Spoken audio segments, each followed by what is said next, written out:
All right, this is problem 5-95. It's on page 261. A vertical force of 80 pounds acts on the crankshaft. Determine the horizontal equilibrium force P that must be applied to the handle and the XYZ components of force at the smooth journal bearing A and the thrust bearing B. The bearings are properly aligned and exert only force reactions on the shaft. Now you've got the picture in front of you. I'm going to draw a schematic of this, and it's going to be difficult because it's a three-dimensional or an isometric view of the situation, but here goes.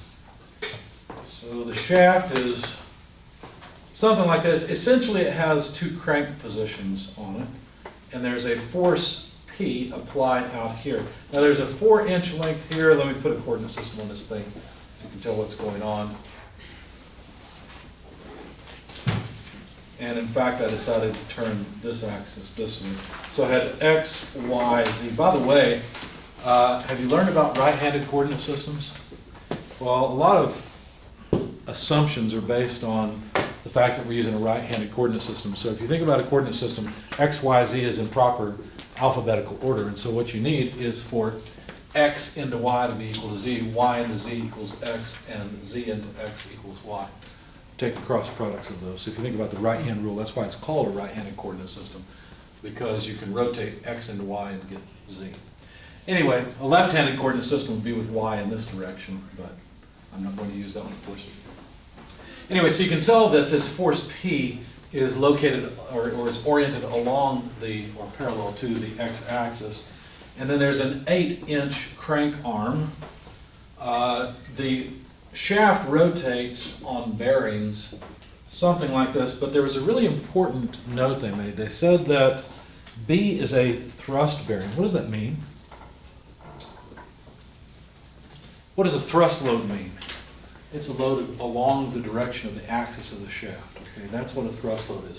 So this is bearing set B, and what that really means is that B can support a load in the Y direction. You see how this arm, and this arm is, and this piece here are all parallel to the Y axis, whereas this 8-inch piece is the only piece parallel to the Z axis. Everybody see that? Okay, so this is set A. And so it can support a reaction in the X direction, and since I'm out of space, I'm going to put the vertical reaction AZ beneath the bearing. So that's bearing set A. I guess I don't really need to call this B, but similarly, B can support a vertical reaction and, to make that oriented better, a reaction in the X direction. Do these bearings support any moments? Why don't you go back to the chart in your book and see if they say anything about the moments that a bearing can support. By the way, are we in 2D or 3D? 3D. That's easy. Which table should we go to? 5-2. The 3D table. Exactly, 5-2. So if you look for a bearing, which case are we looking at? Well, it depends which bearing, right? Let's say bearing A. Which case matches bearing A? 6 is a square shaft. Single journal bearing. Oh, That's a square shaft. and 5. So 5, right? Because 5 allows rotation. What kind of reactions can that bearing support? 2 forces and 2 moments. Good. Wouldn't case 7 apply because of the thrust load? Case 7 would apply. You're right. To which bearing? B, right? Correct. So A is case 5, B is case 7. You see that? So you notice that I have drawn only force loads. Why? Don't these things also support moments? You got to read the notes on the case. Note, the couple moments are generally not applied if the body is supported elsewhere. In other words, there's no need for a moment in this direction because these 2 forces can cause a couple in that direction. You see that? Similarly, there's no need for a moment in this direction, the X direction, because the Z reactions can compensate for any moment, you see? So we lead it off because we prefer to not apply moments like that to bearings. It's bad for the bearings. Remember the bearing I brought and showed you guys? You really don't want to take that to the limit. In fact, many bearings are self-aligning to purposely avoid moment loads in those directions, okay? Obviously, the purpose of the bearing is to allow a shaft to rotate along its axis. Okay? So no bearing would have a moment, at least ideally, would not have a moment along the axis of the shaft. Now, obviously, they have some friction load, but that's not intentional.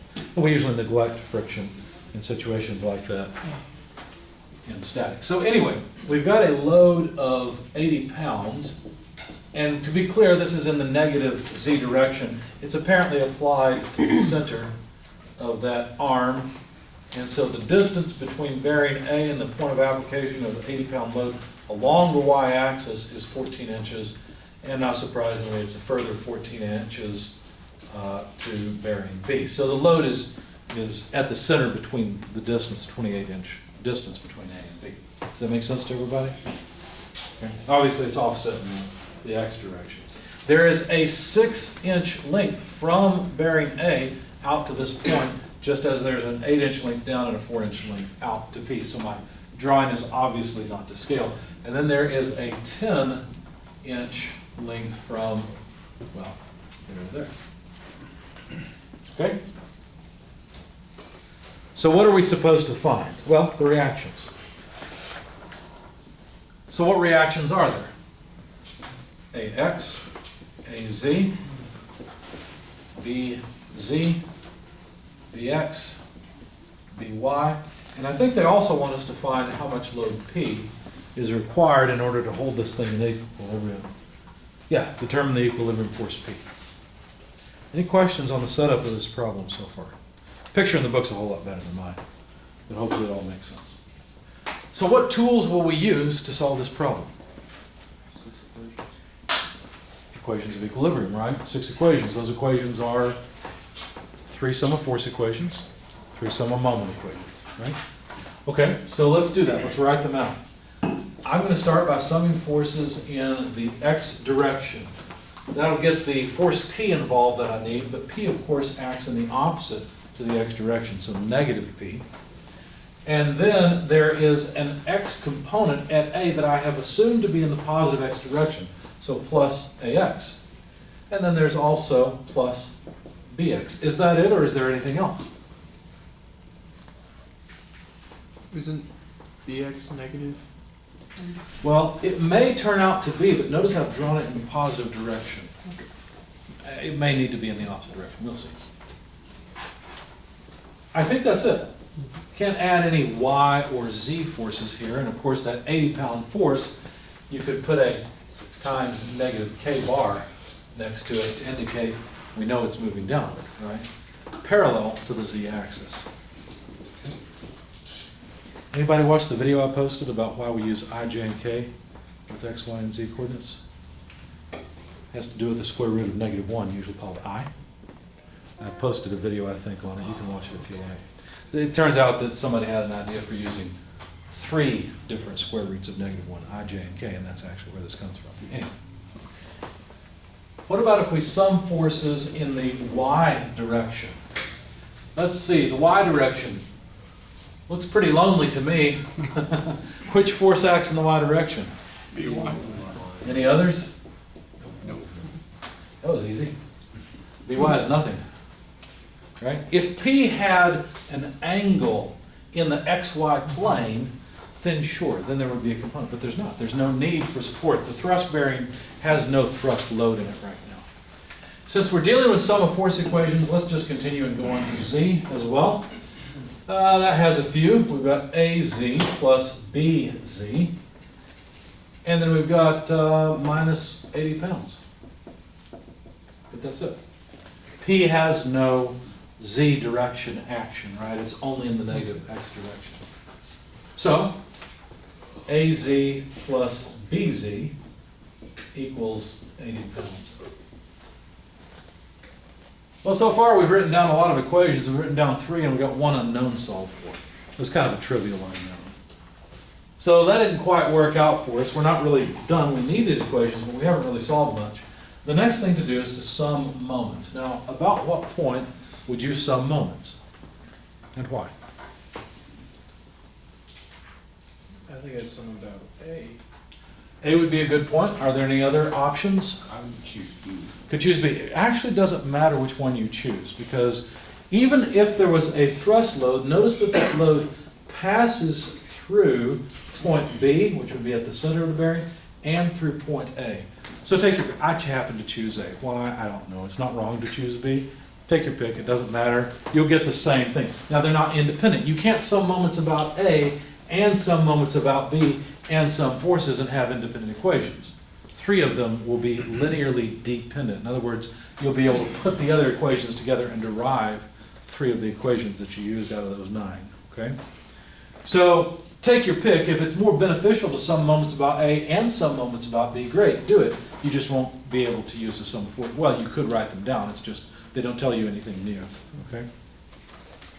All right, so I'm going to choose to sum moments about A, and I, for whatever reason, started at the x-axis again. So what do I mean by summing moments at point A about the x-axis? Well, I'm summing moments of anything that causes a twist about an axis through A parallel to x. Does that make sense? So can any of the A forces cause a moment about the x-axis? 80 pounds? I'm sorry? The 80 pounds. A what? The 80 pounds force. The 80, I'm saying A, not 80. Can any of the A forces, A X or A Z, cause a moment about A? No. You're right, why not? There's no moment. No moment arm, right? The 80-pound force can. That's true. Why don't we throw it in there? Will the 80-pound force cause a positive or negative rotation? Positive rotation, use your right hand, point your thumb in the direction of the x-axis. If the force causes or tends to cause a rotation in the direction your fingers curl around, then it is a positive moment. This is negative, isn't it? The 80-pound force has a moment arm from here to here. In fact, what's the magnitude of that moment arm? 14 inches, and it causes a negative moment, so we have to write negative 80 pounds force times a 14-inch moment arm. That's the moment of the 80-pound force. Now, can either of the B, well, we know this one's gone, so let's just X it out.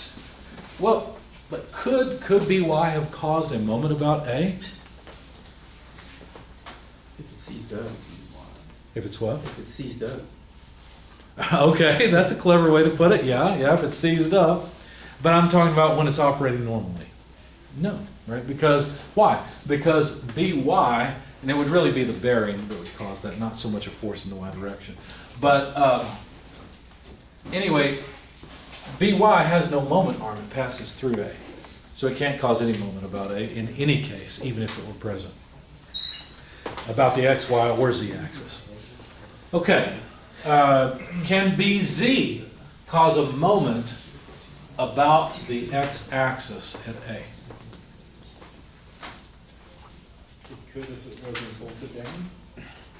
Well, what you're thinking is that you have to have some movement, some allowance for movement. Think about it this way instead. Think about the idea that this force is what actually prevents movement. You see? So it's the opposite way of thinking about it. And that's why we say these things are reactions, right? And so actually, yes, BZ could cause some moment about the x-axis at A. So we need to include the effect of it. The way I've drawn it, would it cause a positive or negative moment about the x-axis? How many people vote for positive? How many vote for negative?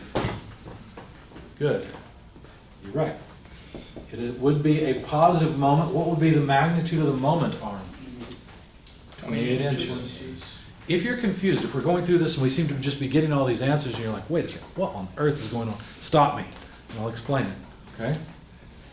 Because it can be difficult to kind of see what's going on when people are just rattling all this off. Okay?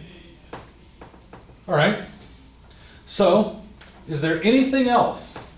P, for example, can P cause a moment about the x-axis at A? No, because it's parallel to the x-axis. Exactly.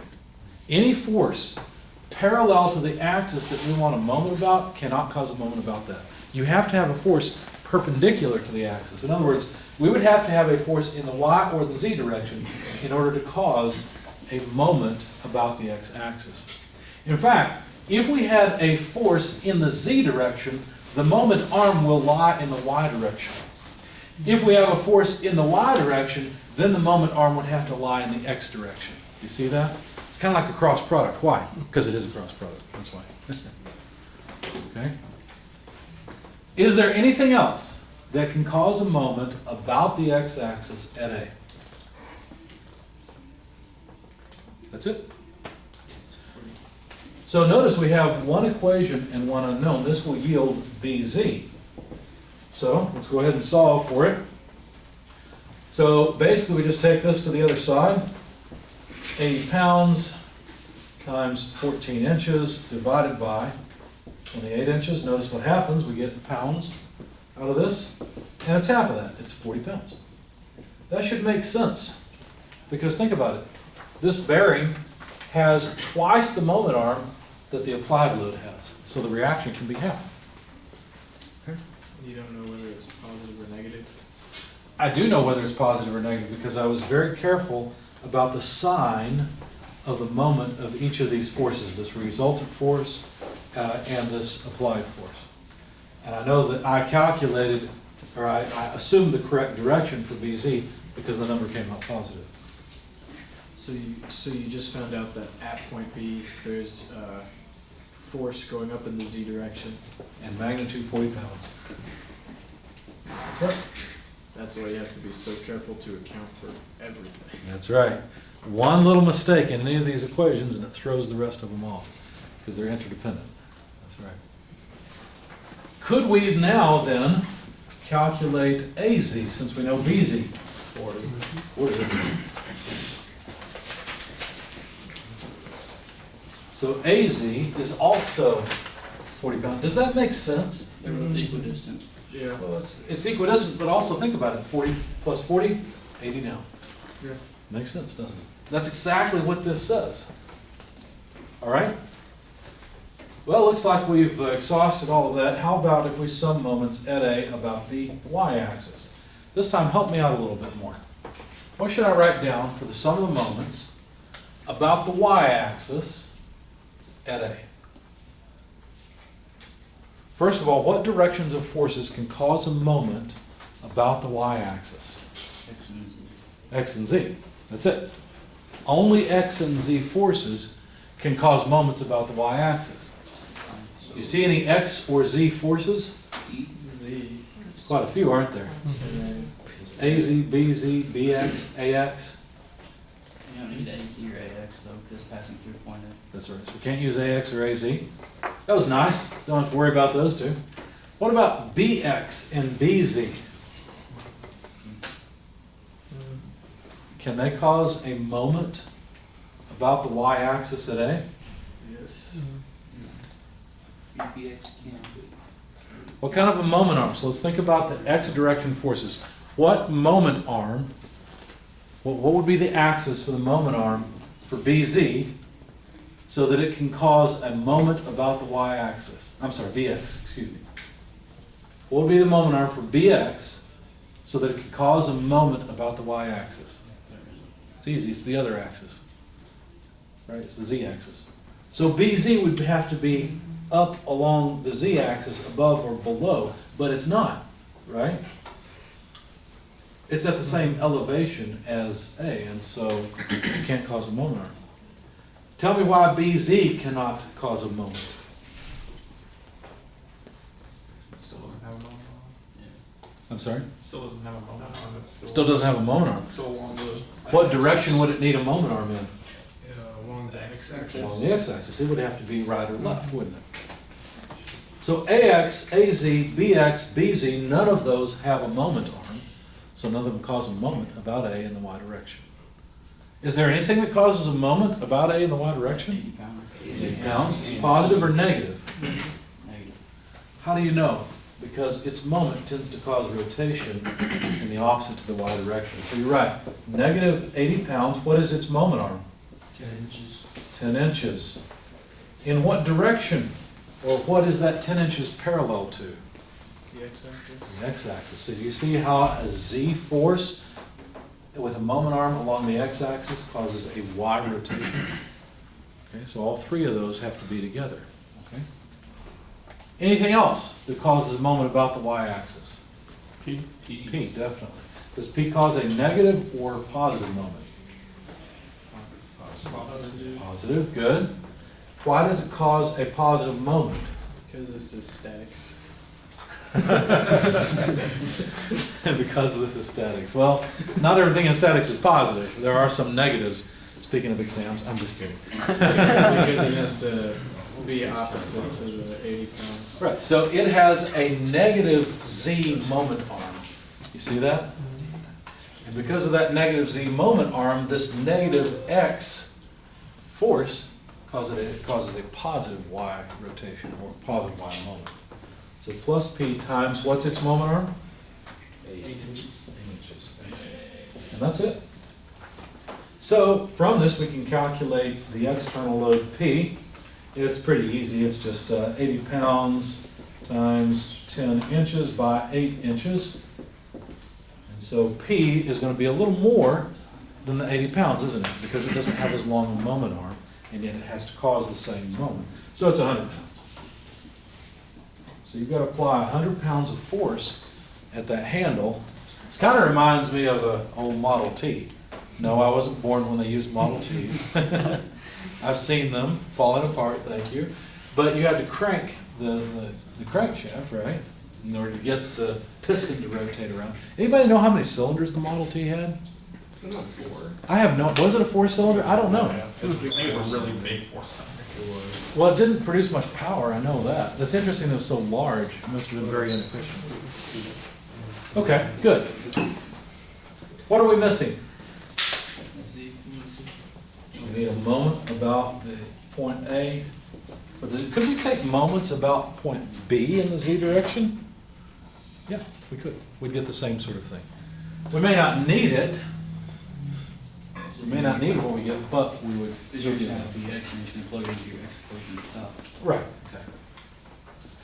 All right, so help me out with this moments at point A about the z-axis. How would it go? Does P cause a moment? Yes. Yes. What is its moment arm? 4 inches. 4 inches. No, 10 inches. 10 inches. It's 4 plus 6. 10 inches. 4 plus 6, see that? Because we needed about A, okay? Is it a positive or a negative moment? Negative. Negative. Be careful. Let me warn you about something that you probably have a habit of doing. Your inclination would probably have been to write down negative 100 pounds, but then you can't tell where it came from. What if you said, I'm going to put the moment of P in here, and you just wrote down 100 pounds, and later on you realized you'd made a mistake. You wouldn't know where that 100 pounds came from without searching through all these other numbers to find, oh yeah, that was P. Be careful about that. You should get in the habit of using symbols instead of using numbers. I'll harp on this in dynamics as well, and probably strength of materials, but trust me, it'll help you troubleshoot your work. How many of you have done any programming? Any of you? A few of you? Okay. Have you ever written a program that worked right the first time you wrote it? I've been programming since I was in high school. High school for me, I graduated in 1993, probably before most of you were born, right? Guess when I was doing serious programming. I worked with assembly language and learned it just because I thought it was fun. I thought it was interesting back in high school. Really, I had a goal, and that was to make a public domain version of Tetris, basically what would be known as shareware back then. And I succeeded over that summer, and I learned a lot in the process. It was a good experience. I'd recommend it if you ever have the chance. But, so I've been programming pretty serious stuff since 93. What are we in, 2023 now? What is that, 30 years? Yeah. I'm getting old. Wait a second, I'm already old. I'm getting older. So 30 years I've been programming. Guess when I wrote my first program? And I programmed in 10, 15 different languages. Not, languages as in speaking language, programming language. Guess when I first wrote my first program that worked exactly like I wanted it to the first time? Hello world. No, this wasn't just a simple hello world problem. This was something. I'll tell you what it was. I was programming a PLC for my home automation system, and it's more my HVAC controller. That's what it is. So it's ladder logic, which many of you may not know about, but you'll have a course in it. And I made a program. It was probably 10 lines long, something like that. And it worked right the first time. And that was only 3 or 4 years ago. So what are the chances you're gonna write all this out and get it right the first time? Next to zero. I'm not trying to dishearten you. I'm trying to help you so that I can give you as much credit as possible on exams, such as the one coming up. If you write down what you're working with, I can tell where you come from. But if all you do is you punch a bunch of buttons into your calculator and you write down a number, I don't know where that number came from. I'll try some things. I have a few tricks up my sleeve. I've got a decent amount of experience with students and their tests. Sorry for those of you watching the example problem video, you'll want to skip ahead. But you should get used to using symbols because number one, it'll help you both in troubleshooting your work and in me grading your work, because I'll be able to tell more where your numbers came from and give you as much credit as possible. I look for excuses on your exams to give you credit. That's what I'm looking for. I'm not looking for reasons to take away points. Unless I give you metric and you switch to English, or I give you English and you switch to metric, then just wait, you'll have 5 points off immediately, right? We don't even have to discuss that anymore. It's just, you know what happened. So anyway, the moment arm here is certainly a 10-inch moment arm. You could write that as 4 inches plus 6 inches if you like, to indicate that you're getting it from here.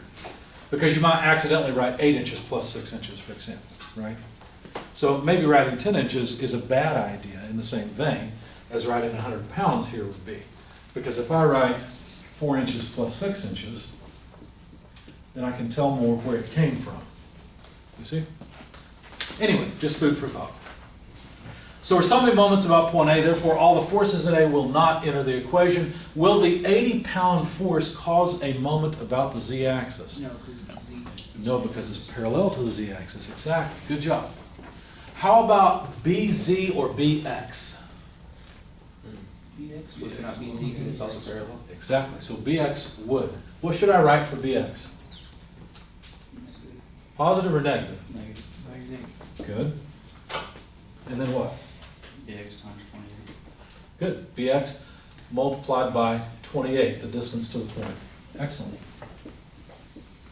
Now in this case, I probably wouldn't write 14 plus 14 because that's the only place there's 28 inches in this thing. And the 14 and 14 just basically tell me that 80-pound force is in the middle between the two. That's all it really tells me. Okay. Anything else? I think that's it, isn't it? Nothing else can cause a moment about the z-axis. And so now what that tells me is bx is equal to negative p times 10 inches. At this point, I don't mind condensing this down. I can see where it came from. Divided by the multiplier 28 inches. So you see what I've done is taken this to the other side and then divided through by 28 inches. Okay?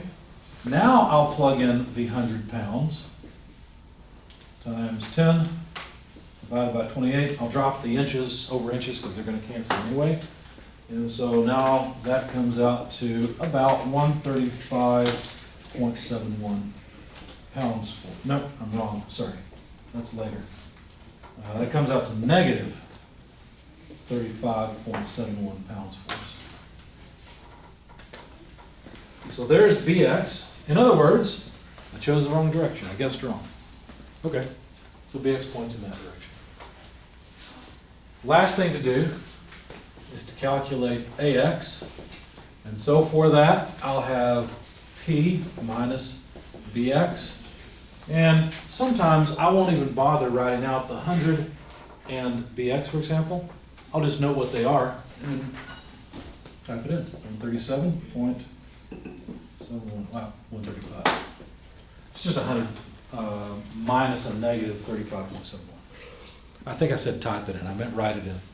Have you ever tried to hit Control Z when you write something on your paper? I have. Any questions on all this? I guess we could put a box around that one as well.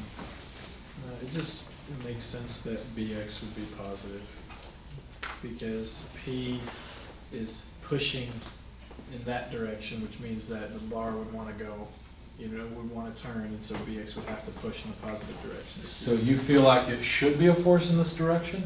Because BX is a negative thing. Oh, never mind. I think where you're going with that is a good thing, but notice both P and BX push this way, and AX pushes back this way. Yeah. Right? So that makes sense. That I agree with. Go ahead. Seems like for the sum of moments about the y-axis, intuitively I feel like the 80 pound force would cause like a positive moment. Okay, so and let's- P would cause a negative one. Let's think about the y-axis and what direction it is. So there's plus y, right there. Take your right hand, point your thumb in the direction of plus y. Anything that causes a moment this way is positive. The 80 causes a moment this way, doesn't it? Gotcha. So that's why it's negative, and P causes a moment in the positive, that's why it's positive. Of course, if you switch the signs on both of these, you still get the same answer, who cares? But it's important to understand and to be able to visualize, okay, is it a positive or negative thing? Well, as long as it points in a right-hand thumb in the positive direction, then it's a positive thing. So if we had like a left-hand coordinate system, the Yeah. Y was coming out this way, Yep. like out of the board almost, then Well, it would have to be perpendicular to X and Z. yes, sir. Right, so it would be pointing in this direction, and then, yeah, you would flip the signs on those two. Gotcha. But you have to be careful working with left-handed coordinate systems, because baked into some of these sum of moments equations, for example, is the assumption that we're using a right-handed coordinate system. Maybe not these, I can't think of exactly where it's at, it's just safe to use a right-handed coordinate system. Good question, anything else? Okay.